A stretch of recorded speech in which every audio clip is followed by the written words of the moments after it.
সবকিছুই তাড়াতাড়ি করে করতে হবে, এই যা।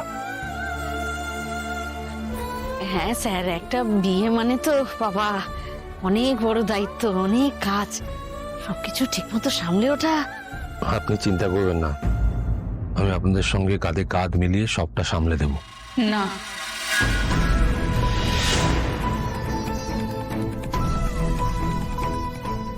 ওনাকে এসবের মধ্যে জড়ানোর কোনো দরকার নেই।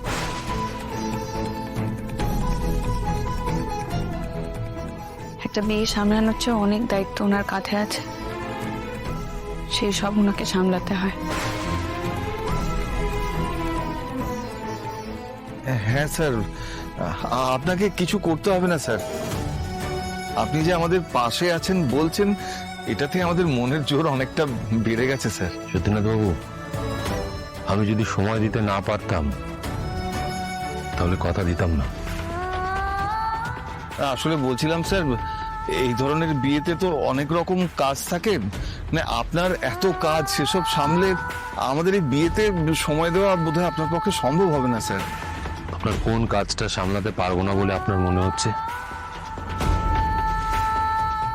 আমাদের মতন বাড়ির বিয়েতে সবকিছু নিজেদেরকে দেখে শুনে করতে হয়, কারোর উপর দায়িত্ব দেওয়া যায় না।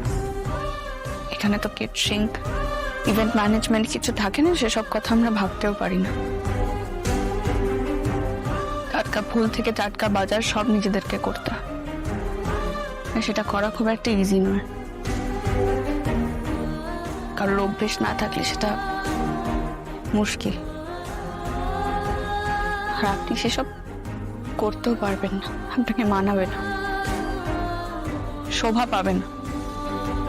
তাই বলছি স্যার, আপনাকে আমাদেরকে নিয়ে অত ভাবতে হবে না, আমরা ঠিক করে নেব। হ্যাঁ স্যার, এসব নিয়ে আপনি একদম চিন্তা করবেন না, ও আমরা সব সামলে নেব। যারা পাড়ার লোকজন সবাই আছে, হাতে হাতে করবে। আপনি যে আমাদের পরিবারের একজন বলে নিজেকে পরিচয় দিয়েছেন, সেটাই আমাদের কাছে বড় পাওয়া। এটাই আমাদের ভাগ্যের ব্যাপার, আপনি চিন্তা করবেন না।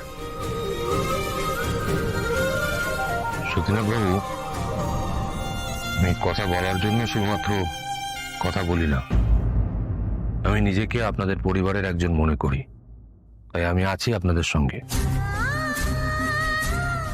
আমি সমস্ত ব্যবস্থা সামলে নেব, চিন্তা করবেন না। আর যাই,